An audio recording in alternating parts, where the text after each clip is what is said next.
to lose. Far away, ricochet, you take your aim. Far away. All right, day 3, back at the mountains, back at the stream.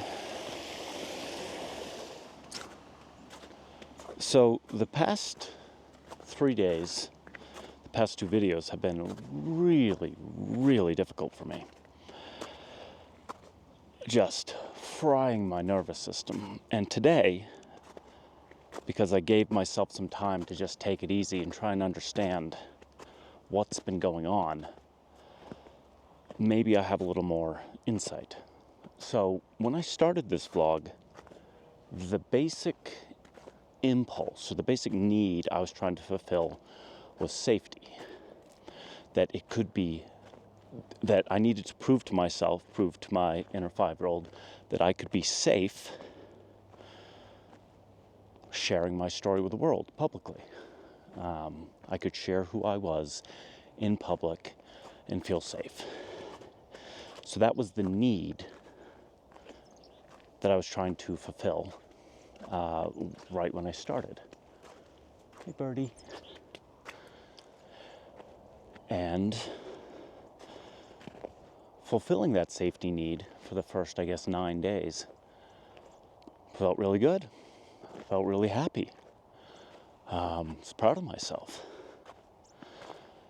And then day 10, day 11, yesterday and the day before, there emerged a profound pressure in my psyche. And I've touched on this in the past 2 videos, but I want to see if I can get a little clearer on it today. I had essentially fulfilled the safety need. I'd done 9 days in a row of that and be like, yeah, I feel safe showing myself publicly to the world, saying what my story is. But the need that emerged day 10, day 11 is the need to be powerful, not just safe. And to that part of myself that needs to be powerful, needs to feel powerful, safety by itself feels smothering. It's too small, it's too safe. And that's why yesterday I was like, I can't remember if I included this in the vlog or not, but just, I don't want to make a recovery vlog. It feels too small. I don't want to do it. I don't want to do it. I don't want to do it. I don't want to do it. It's too small. And this distinction between a safety need and a need to feel powerful really explains the internal friction I was having. And the thing is, one need kind of isn't, that I can tell, bigger than the other. They're both huge, but they can interfere with each other in a way that is incredibly difficult for me to know how to navigate. And that's where all the friction was coming from. I did not know how to navigate how these two needs within myself were meeting each other and conflicting with each other. Because the part of me that was focused on safety is like, you're doing it, man. You've already done it. Don't fuck it up by doing something different.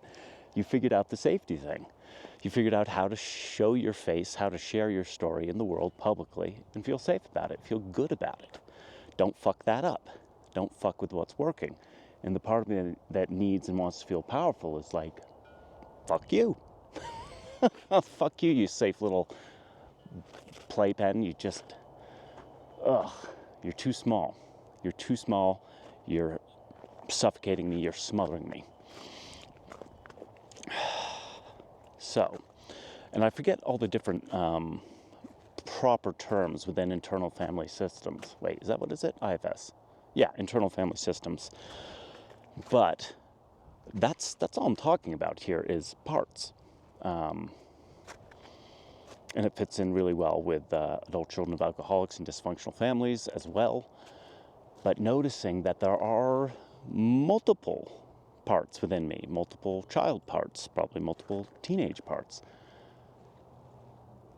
But it's a lot harder for me to put an age on the power one. I know it's the 5-year-old that wants to feel safe, but it's harder for me to put a finger on how old is the part of me that wants to be powerful. I think it's also 5, but I also think that has grown with me. So it's not only 5, it's both 5 and 40. So it's been growing and developing for 35 years. Let's be powerful, let's be big.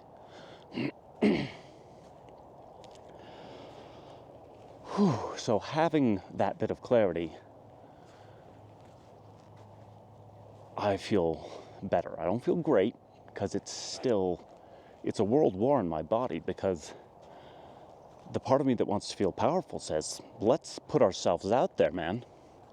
Not just sharing our recovery story, which it's fine. It doesn't have a problem with that, but it will not be limited to that. That it absolutely will not tolerate. And then the part of me that values safety, must have safety, feels that as extraordinarily threatening. You're going to put a target on your back just by opening your mouth. So don't do that. So how can these parts get along? Because when they don't get along, it is war in my body. War. So much physical pain. Literally feels like being ripped in half. And that's why the 2 days prior were so difficult. I felt I was being shredded. I honored the need for safety in the world, in my place in the world, by starting this vlog. And I have to find a way to honor my need to feel powerful.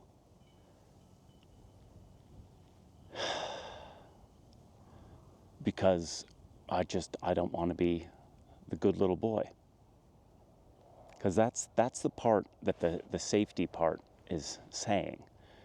Is like, well, although not necessarily explicitly, but the message is keep yourself small, get people to like you, you'll stay safe. And the power part of me is like, that's not power. That's appeasing. That's assuming others are more powerful than you. And just doing whatever you feel you need to appease them, to be liked, to be valued. And the powerful part of me says, no, I'm not doing that. I have so much to offer. And it's so big. And because it's so big, there'll be lots of people who won't like me. And there's the conflict right there. To be authentically who I really am, and as large as I really am, people aren't going to like me. Plenty of people will. I know that. But that really does freak out the inner 5-year-old. So how can I keep him? See, and that's why I think these are in some ways, two different 5-year-old parts that are not communicating with each other. They're fighting. It's like, guys, you're part of the same child. You're part of the same person. You're all Colin. And when you're split off like this and warring, nobody wins, and Colin suffers. So that's not very helpful.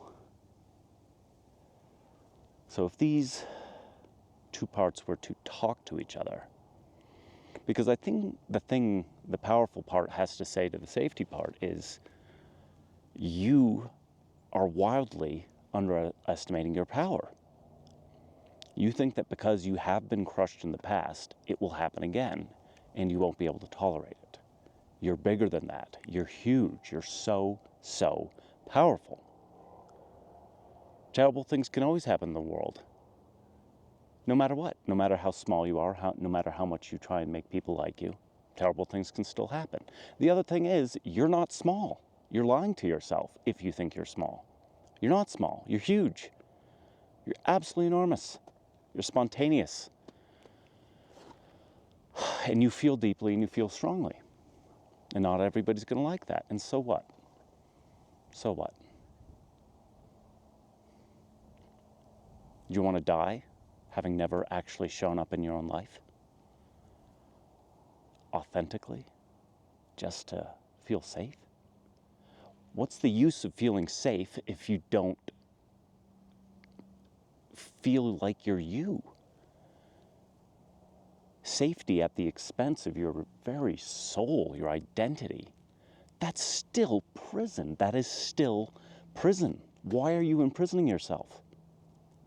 That's not real safety. Real safety is in being who you truly are. And the thing is, there are plenty of places on earth right now where you really don't have that freedom.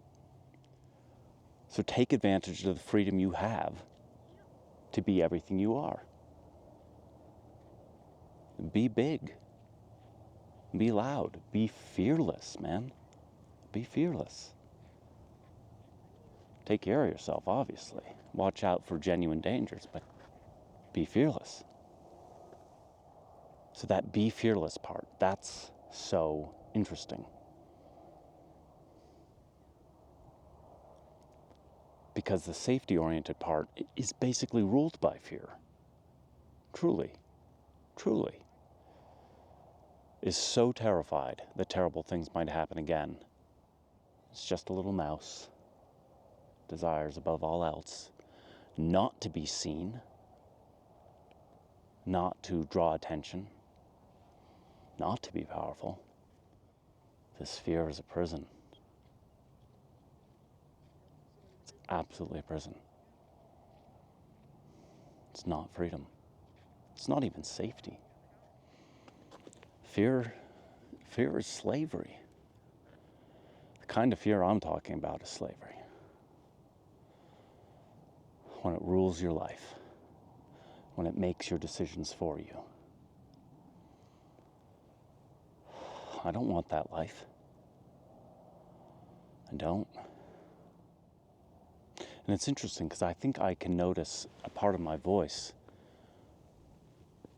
as sort of being my own loving parent, trying to tell that part of me that is scared because terrible things did happen. Because I allowed myself to be big when I was small, and then terrible things happened. Life-threatening things happened. So the fear is justified. It's there for a reason. But be fearless. I believe in you. You can be fearless. And the thing that the powerful part is trying to say to the fear part, the safety part, is this what you want? You're hiding your own desires from yourself because you're so scared. But this is what you want. You want to be big. You want to be powerful. Stop hiding from yourself. You want these things. So admit it to yourself. That's the thing, these two parts, in reality, I don't think they are two parts. They were part of the same child. The child who was big and bright and powerful and expressive and unafraid of being all those things. Fearless. That's the thing, I was fearless. I was fearless. So that fearless disposition is my original nature.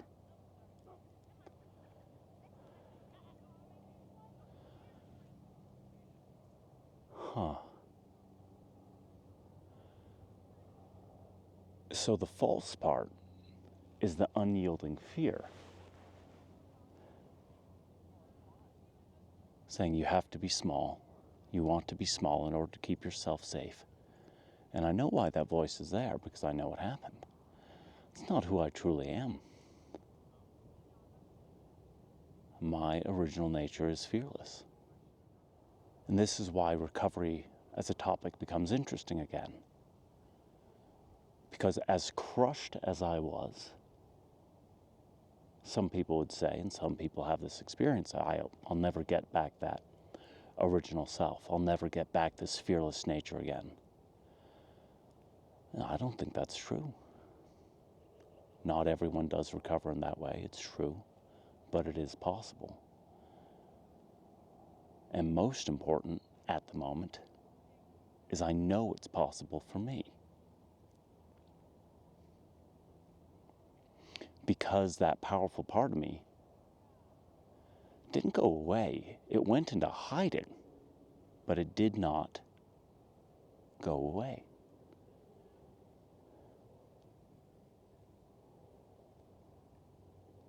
And the other amazing thing is it doesn't even feel damaged. That's the part that is so extraordinary, is that joyous, free, powerful self that I was as a child feels undamaged, uncrushed. It feels as whole and as vibrant as it ever was, and as pure and as innocent. So that's the amazing thing. If I talk to fear,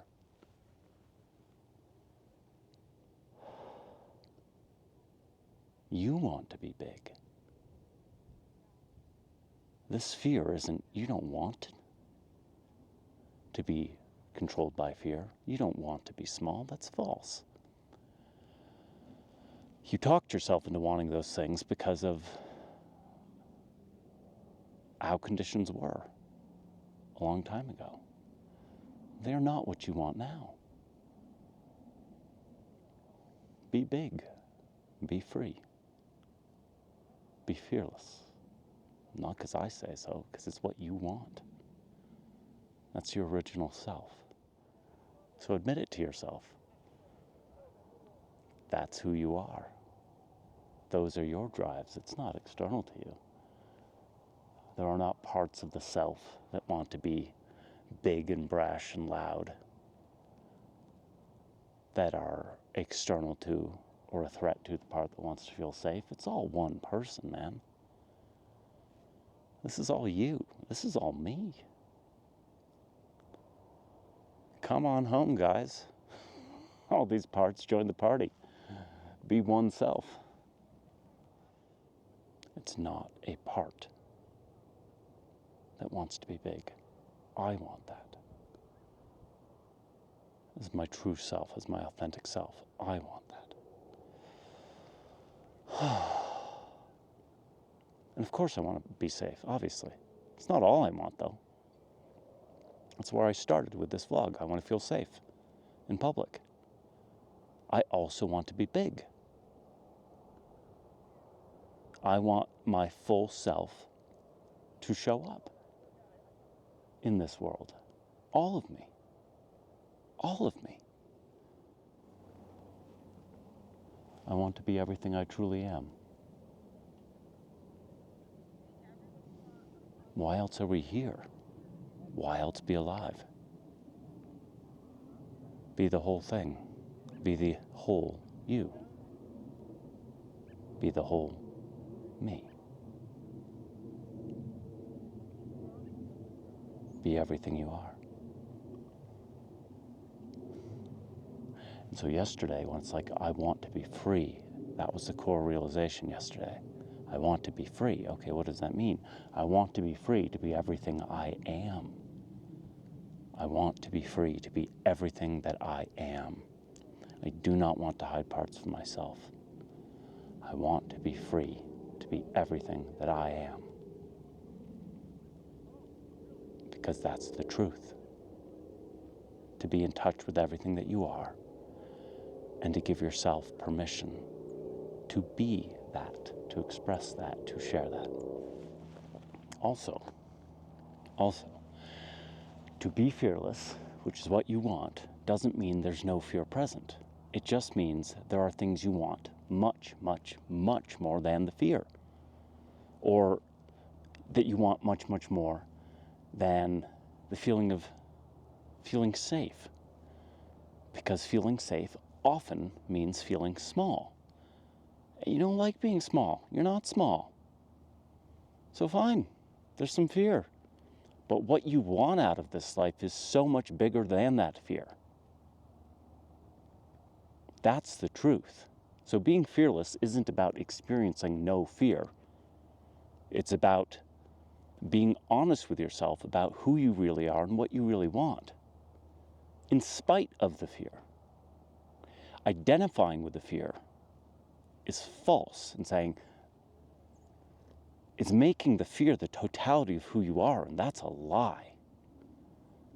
That's a lie. And that's imprisonment, that's slavery. It's a terrible thing to do to yourself.